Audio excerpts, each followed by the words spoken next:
Général Emballage, le métier du carton, l'art de l'emballage. Porté par Radio M, soutenu par Général Emballage, Doing DZ, l'émission de ceux qui entreprennent.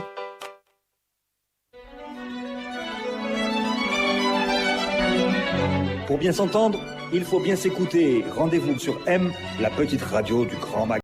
Amis auditeurs de Radio M, bonjour. Je suis très heureux de vous retrouver aujourd'hui pour un nouvel épisode de Doing DZ, l'émission consacrée à l'entrepreneuriat en Algérie. Vous le savez tous, le principe est simple. Chaque épisode, un nouvel invité, une nouvelle rencontre à travers laquelle nous essayons un peu de décortiquer la vie de cet invité afin d'en tirer le maximum d'enseignements. Et pour ce faire, j'ai le plaisir d'accueillir aujourd'hui le fondateur du site nbatou.com, Monsieur Faisal Chaib. Bonjour et merci d'avoir accepté notre invitation. Bonjour et merci pour l'invitation. Sans plus tarder, je vous propose directement d'aller regarder le portrait de notre invité concocté par la rédaction de Radio M et on se retrouve juste après.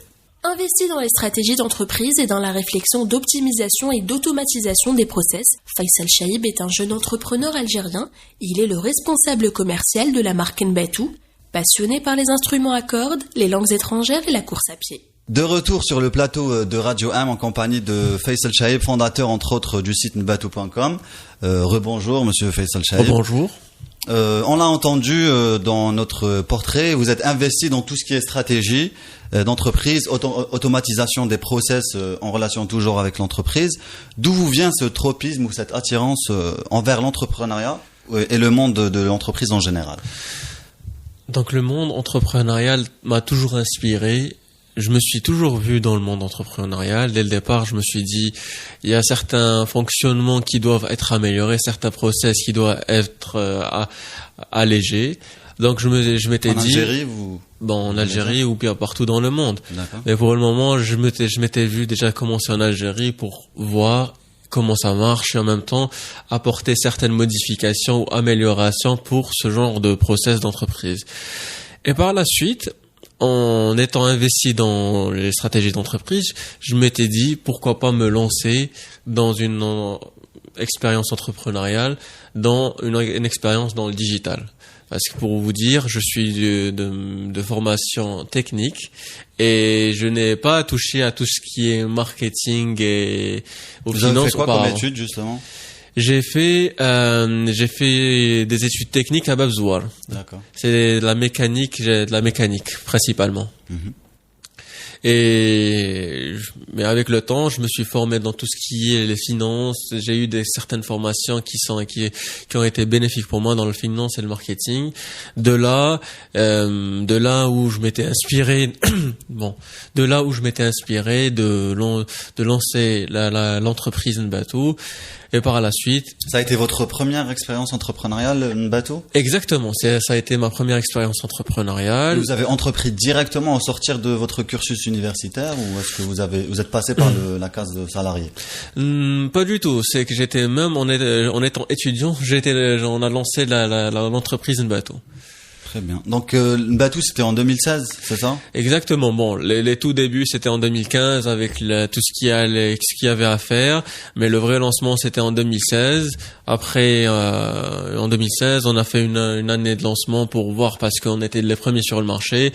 On savait pas comment le client algérien allait adopter cette technologie. Donc on a fait une année test pour voir quels étaient les retours du client algérien. Et c'était très favorable pour le lancement de la marque. Ça se traduit comment une année de test? Je vois pas ce que c'est. Une année de test, c'est lancer une version bêta test. Une version bêta, d'accord. Du site, avoir les feedbacks des clients après l'utilisation des clients, des services. Disons, le service n'était pas opérationnel à 100%, mais après avoir eu des feedbacks de la part des clients, positifs ou négatifs, c'est ça le plus important, c'est d'avoir un feedback. Exactement. Et c'est pour ça, dès qu'on a lancé la deuxième version qui était en mars 2017, là, on a lancé une bonne version qui avait tout ce que le client algérien désirait. Parce que déjà, vous avez plus de recul par rapport à ce que veut le client. Exactement. Quels ont été les premiers pas du site, en fait, la première chose que vous avez fait pour justement lancer ce projet? À proprement parler, en fait, concrètement, qu'est-ce que vous avez fait en premier lieu? D'accord. Déjà, je vous raconte un petit peu comment ça s'est déroulé. Donc, l'idée du site, ça m'est venu quand j'étais à l'étranger. J'ai trouvé plein de facilités dans tout ce qui était hébergement et services. Pas que ça, c'est que même en étant à l'étranger, on retrouve plein de types d'hébergements. Or, comme les hôtels qui sont un peu partout, qui ont plusieurs prix. En même temps, les auberges, ou bien les auberges de jeunesse qu'on trouve un peu partout avec des prix de malades. C'est vrai. Et aussi les sites qui ont été lancés dans les années 2010, 2012, 2015 et qui facilitaient la tâche aux visiteurs européens ou bien dans tout le monde. Vous parlez là des sites tels Airbnb, on en a Exactement, parlé. Mais tel pas site. que, en Angleterre, il y a Gumtree, je crois, qui fait la Exactement. même chose. Il y en a plusieurs sites qui se sont lancés dans ça. Un des meilleurs, pour moi, c'est Booking et Airbnb, Bien sûr, ouais. qui sont leaders dans le domaine. Et quand on voit ce genre de facilité, on se dit, l'Algérie, elle en est où? Donc de là, l'année d'après, j'avais disons peu de moyens pour voyager à l'étranger. Donc je m'étais dit, pourquoi pas ne pas le faire en Algérie? J'ai fait un petit peu sans le vouloir une petite étude de marché. J'ai vu les hôtels qui ont un prix exorbitant, les auberges qui étaient hors normes. Je m'étais dit, comment les Algériens font pour se déplacer en Algérie? Donc de là, C'était une vraie problématique. Du coup. exactement. J'étais face à cette problématique et Mais c'est une problématique, excusez-moi de vous couper, c'est une problématique qui amène une autre problématique qui est un peu l'aspect culturel en Algérie qui rend ce type de tourisme en tout cas un peu tabou. D'accord. Donc en tout cas ce qui est sûr c'est que c'était nouveau. Et que doit-on avoir justement comme autorisation pour commencer à exercer dans ce type de tourisme, quoi. D'accord.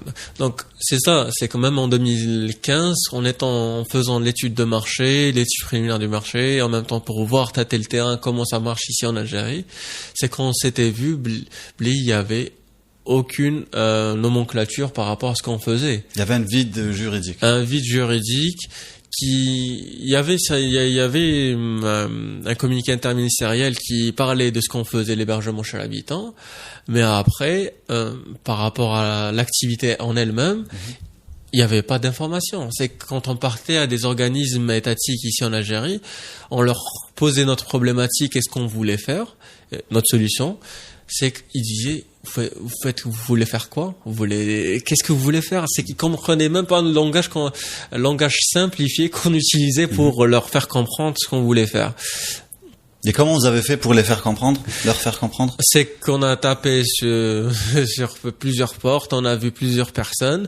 On va pas dire toutes les personnes ne connaissaient pas ce qu'on faisait, mais les seules personnes qui connaissaient ce qu'on faisait nous ont aidés avec le peu qu'ils avaient et avec le temps, on s'était vu, c'est ce qui nous a vraiment aidé pour lancer C'est des personnes en particulier ou est-ce que c'est un organisme qui fait partie de l'État qui vous a accompagné, qui vous a écouté? D'accord. Disons soit c'est des administrations, soit c'est des personnes qui ont déjà vécu à l'étranger et qui ont une certaine expérience dans ça. Donc de là, ils ont certains contacts qui nous ont permis d'acquérir certaines informations et certaines aussi d'avoir des connaissances de certaines personnes qui pouvaient nous faire faciliter la tâche et avancer dans le projet. Du networking, quoi. Exactement. Donc on a parlé de l'aspect juridique et on a dit qu'il y avait un vide juridique au départ. Parlons un peu des actifs corporels et incorporels qui vous ont permis de démarrer. Les actifs corporels, en termes de finances, vous aviez besoin de combien pour démarrer? Ou est-ce que vous avez partagé le risque avec d'autres partenaires financiers? Donc pour le lancement, on a été partenaire de Ooredoo qui ont lancé quelques startups qui à l'époque qui étaient connues. On a pris de leur expérience surtout. Ils nous ont aidés par rapport au coaching, par rapport à l'hébergement. Ici, il y avait quelques aides financières. Et de là, le fait d'incorporer une telle entité nous a permis de mieux s'acclimater avec ce qui se passait dans le monde professionnel. En même temps, de voir qu'est-ce qu'une grande entité fait sur le terrain. Donc de là, en étant partenaire de Ooredoo, on a eu une certaine expérience et une certaine maturité dans notre entreprise qui nous a fait booster et acquérir un nouveau marché qui était le marché d'hébergement en Algérie. Nous allons parler un peu du volet technique vu qu'il s'agit d'un site et maintenant vous avez lancé une application dédiée au site. Nous allons en parler tout à l'heure. Parlez-nous un peu de ce volet technique. Est-ce que vous aviez eu, enfin je présume que oui, en termes de développeurs, si je peux dire. Comment ça a été le début du site nbatou.com? D'accord. Donc le début, comme je vous l'ai dit tout à l'heure, on a commencé. J'ai commencé par avoir l'idée, et puis après, tant que mon frère Oussama qui est programmeur, qui est dans le domaine, donc je lui ai lancé l'idée. Je lui ai dit pourquoi pas on se lance dans cette nouvelle aventure. Et on a l'expérience dans tout ce qui est programmation. Donc c'était facile pour vous, quoi. C'était presque logique. C'était logique, donc il avait les compétences techniques, j'avais les compétences commerciales. Donc on s'était dit, on se lance dans cette nouvelle aventure. Et de là, il a commencé à faire le site nbatou.com. La version bêta, puis après la version alpha. Et avec le temps, on a recruté certains développeurs qui nous ont aidés à améliorer la version bêta, à sortir de nouvelles versions pour peaufiner le site. Et la dernière version, c'est l'application mobile qui est sortie il y a environ une semaine. Le mois dernier. Je suppose que ce modèle de business est basé, ou du moins pour une bonne partie, sur l'échange et sur la confiance aussi, et surtout la confiance. Comment vous faites pour gagner la confiance des utilisateurs, des hôtes et des clients aussi qui viennent dans le site pour louer des appartements ou autres? Je tiens à notifier que une de nos valeurs, c'est le partage. Et aussi, une autre de nos valeurs, c'est la sécurité. On pense aux visiteurs, on pense à eux déjà dès le départ pour qu'ils passent une agréable expérience d'hébergement en Algérie. Vous avez combien d'utilisateurs aujourd'hui? D'utilisateurs, il y a un grand nombre. Les chiffres sont confidentiels, mais un très grand nombre qui sont en train de réserver, utiliser le site ainsi l'application. Donc, comme je vous ai dit, c'est le partage. Déjà, une de nos valeurs, c'est le partage, parce qu'on s'était vu déjà en étant sur le terrain dans le passé, on a remarqué que la première valeur qui sort de l'ordinaire, c'est le partage. Déjà, l'hôte, quand il ouvre sa maison, il vous invite à entrer et à passer une nuit, 2 nuits, ou bien 3 nuits, voire une semaine, 2 semaines. On s'était dit, là, la personne, elle est en train de partager avec nous son intimité, sa maison. Puis après, quand il commence à nous raconter ses anecdotes, il commence à nous raconter des fois sa vie, on dit là, il est en train de partager certaines choses. Puis après, le soir, quand il nous invite à manger avec lui devant sa famille, ou bien juste en tête à tête, on dit là, c'est un partage de table. Il partage même sa table avec nous. On s'était dit, on apprend beaucoup. C'est pas juste, comme on dit, on n'est pas des marchands de sommeil. On n'est pas des marchands de sommeil. On est donc quelque chose de plus à jouer en fait. Exactement, c'est une expérience. C'est une expérience inédite. On s'était dit dès le départ, on va juste nbatou comme le nom l'indique, mais finalement, on se dit c'est une expérience culturelle et qui sera propre à chaque région du pays. Exactement. Et qui va encourager justement le tourisme local, je présume. C'est sûr, surtout le tourisme local, parce que là on est en partant, disons, dans une ville saharienne, exemple Ghardaya, puis quand on part dans une autre ville saharienne, exemple Taman al-Assed, c'est différent. On se dit pas que le Sahara c'est la même chose, mais il y a une telle différence de culture, ou bien de même question culinaire, ou bien j'allais dire, ça peut booster aussi la gastronomie locale, du coup. Exactement, c'est un système communautaire, parce que nous, déjà, on s'est attaqué à un très grand segment du voyage, qui est un très grand pilier. On va dire, le plus important, c'est l'hébergement. Mais l'hébergement, tout ce qui touche à l'hébergement, touchera à la restauration, touchera aux activités, touchera au transport. Donc tout ça, donc tout ce qui est le voyage, C'est un noyau qui C'est un cache noyau. d'autres. Exactement, ça noyaux touche à secondaires. d'autres piliers qui sont les 4 piliers du tourisme. Et là, on se retrouve quand on est en train de toucher à de nouvelles communautés, comme la communauté qui fait dans tout ce qui est activités et services et loisirs, une autre communauté qui fait dans la restauration et une autre communauté qui fait dans le transport. Donc, en poussant l'activité de l'hébergement, on est en train de voir certains horizons avec de nouvelles de communautés qui sont en train de bénéficier de ce qu'on est en train de faire dans l'hébergement. Sinon, est-ce que vous avez déjà rencontré des problèmes que ce soit lors de la mise en œuvre du projet Oui. ou par la suite des incidents propres à l'hébergement en fait? D'accord. Donc nous, chez le Matou, les problèmes, on les appelle des questions. Parce que on est là en train d'apporter des solutions à des questions. Donc les questions qu'on a eues, c'est qu'on a eu pas mal de questions. Déjà dès le départ, quand l'Algérien se déplace, il a besoin de quoi? Quels sont, disons, les standings qu'il préfère par rapport à d'autres, et aussi d'une question de sécurité, comment faire pour que l'Algérien se sente chez lui partout où il va en Algérie. Donc on a eu comment aussi accéder au service le plus rapide, comment accéder au service le plus facilement du monde, et aussi comment toucher le plus grand nombre de personnes. Et aussi, on a retrouvé certaines questions par rapport à l'hôte qui étaient en relation avec la sécurité quand il va recevoir des visiteurs chez lui, des visiteurs d'une autre wilaya ou bien d'un autre pays. Et il y avait aussi certains points qui étaient liés à la réglementation. Et là, avec certains organismes étatiques et publics, on a su faciliter la tâche aux autres pour accéder aux services en toute sécurité. Vous avez été aidé par des organismes publics? Disons, on a contacté certains organismes publics qui pour nous garantir la sécurité. Exactement, D'accord. pour nous faciliter la tâche, pour en même temps assurer la sécurité et faciliter la tâche aux visiteurs qui voulaient être hébergés partout en Algérie. Est-ce que vous avez mis en place un système de notification ou d'appréciation dans le site lui-même qui permettra par la suite aux potentiels clients de voir en fait et de se projeter, de voir en fait où est-ce que ça en est en termes de sécurité justement? D'accord. Donc parce que ça existe partout ailleurs, je pense, enfin en Europe. Bien sûr, c'est pas mais une question. Surtout quand il s'agit d'une application. C'est sûr. Mais là, c'est plus les organismes publics qui doivent assurer ça.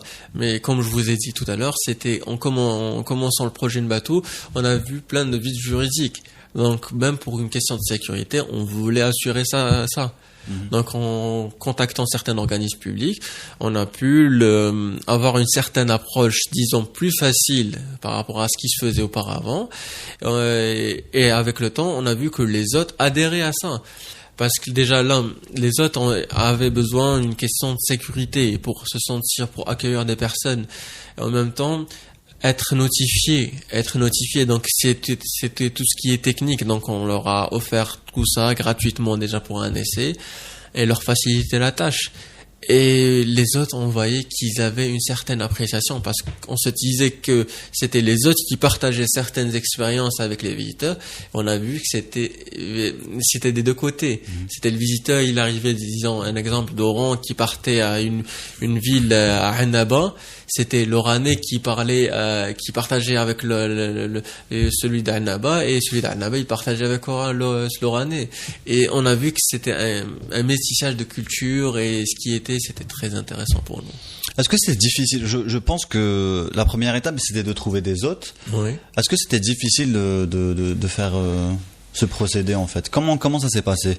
D'accord. Comment ça s'est passé? Déjà, dès le départ, il y avait certains hôtes qui avaient une telle expérience dans l'hébergement, parce que dans la culture algérienne, on a la culture de l'accueil. Et si on va un peu partout en Algérie, on a toujours un terrain favorable. Exactement. Il y avait même en Algérie quelque chose que moi je ne connaissais pas. Il y avait Bit Diafa. Bit Diafa qui favorisait l'accueil du visiteur, bien du client. Donc de là, on s'était dit, il y a déjà tout ce qui est logistique qu'il y a sur place. Donc par la suite, il fallait juste faciliter la tâche et faire parvenir les informations à ceux qui voulaient se déplacer en Algérie. Nous allons parler désormais de l'application mobile qui a été lancée, vous l'aviez dit tout à l'heure, il y a une semaine de cela. Parlez-nous un peu de cette application. Très bien. Donc l'application, elle est venue pour faciliter encore plus la tâche aux utilisateurs du site Nbatou. C'est avoir plus, il y a plus de fonctionnalités, il y a plus de rapidité. Donc le rajout de l'application était nécessaire, surtout avec l'apparition de nouvelles applications et la rapidité d'accès aux services.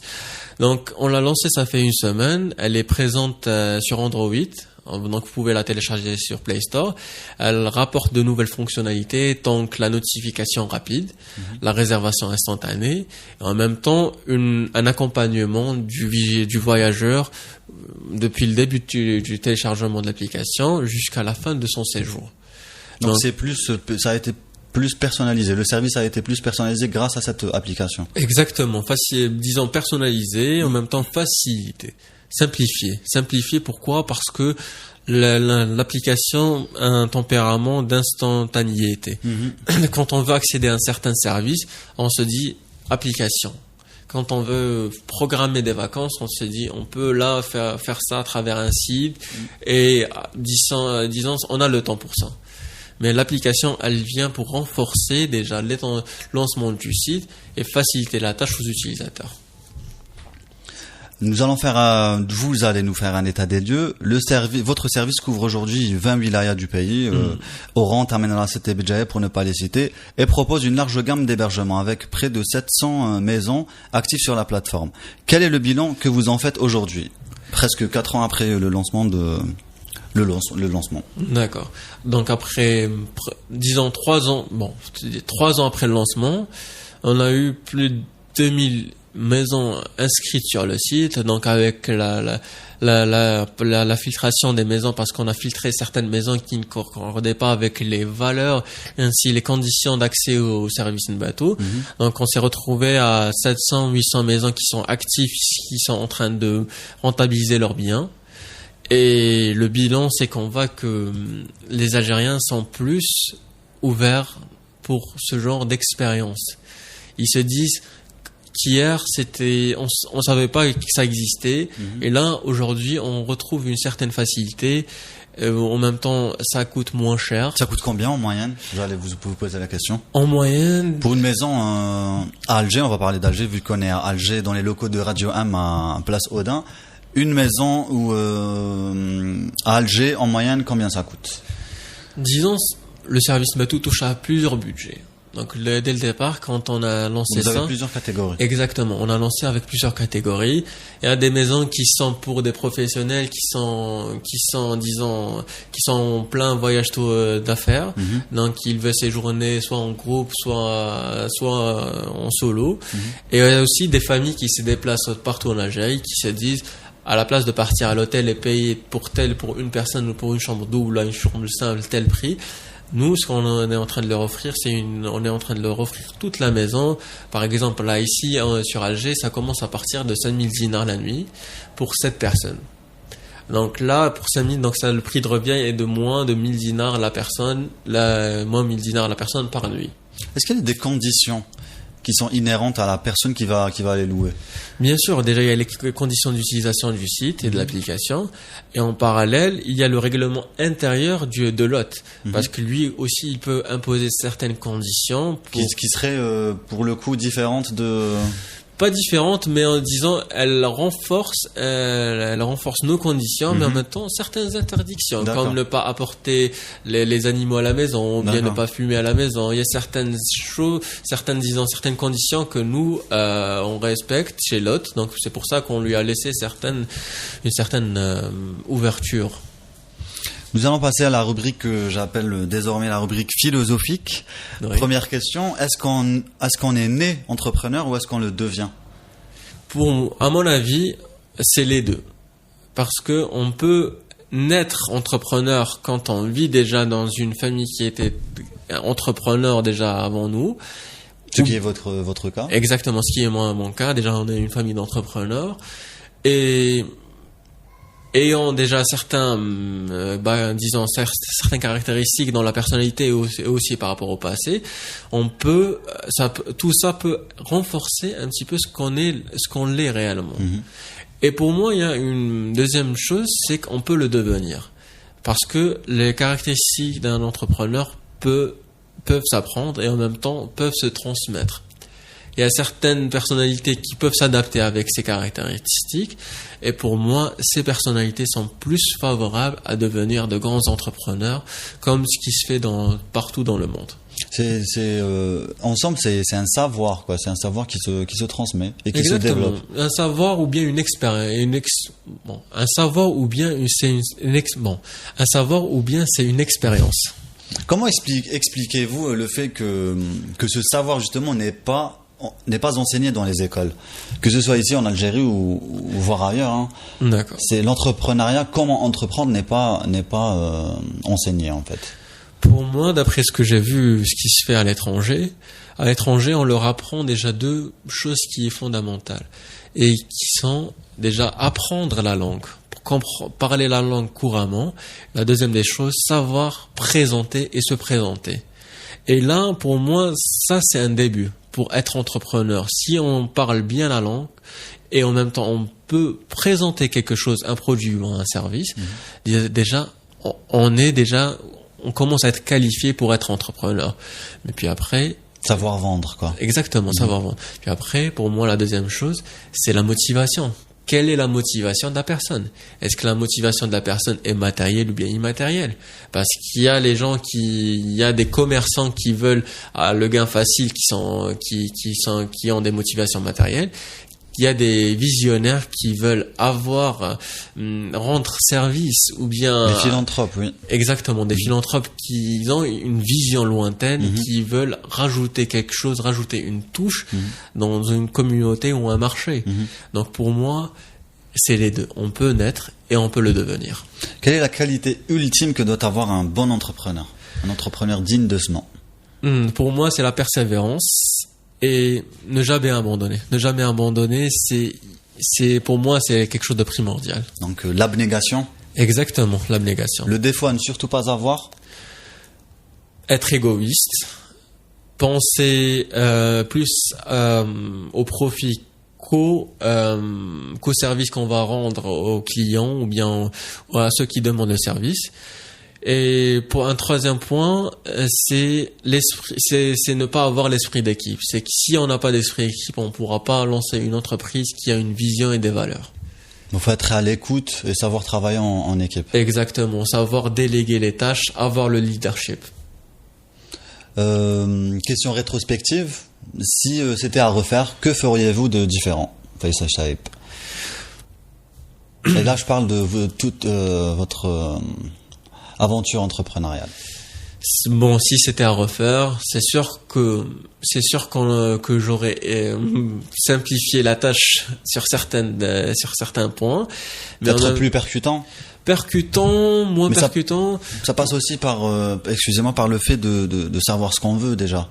Et ça, c'est pas gagné, quoi, j'allais dire. Pour savoir ce que je voulais dès le départ, c'est que dès le départ, je voulais une certaine chose. Je voulais rendre service à une dizaine de personnes dès le départ, voire une centaine de personnes la première année, deuxième année, et un millier de personnes la deuxième, troisième année. Je voulais dès le départ ça. Je ne voulais pas avoir le gain facile et avoir de l'argent sans rien rajouter dans un tel marché. Mais sinon, pour moi, c'était la première chose. C'était rendre service. C'était quoi la question, désolé?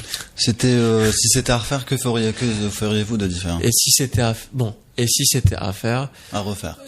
Et si c'était à refaire, pour moi, j'aurais facilité la tâche pour moi et pour mon équipe. J'aurais été, bon, c'est pas ça. Je peux répondre négativement. Tu peux, bien sûr. Ok. C'est surtout ça le but. Ok. Bon, si c'était à refaire, pour moi, je ne pense pas à ça. Pour moi, c'était c'était et c'est une agréable expérience. C'est une de mes meilleures expériences de vie que j'ai eues. Déjà à mon âge, j'ai eu une telle expérience de comprendre comment le client algérien est en train de penser, et en même temps quelles sont ses motivations, ses besoins, et apporter une solution à ce qu'il veut lui.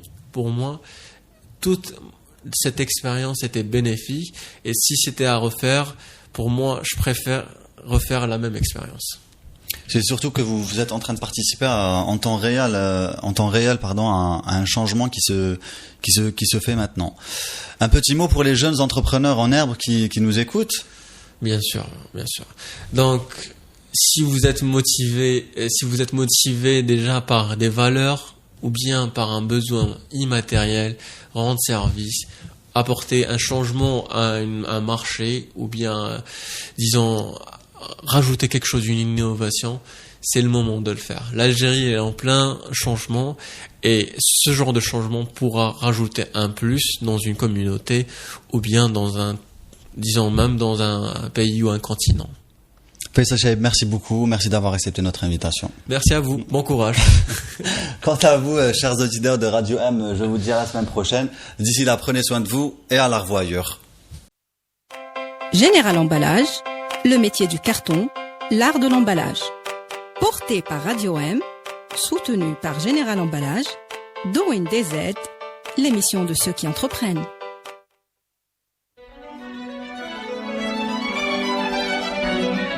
Pour bien s'entendre, il faut bien s'écouter. Rendez-vous sur M, la petite radio du Grand Magasin.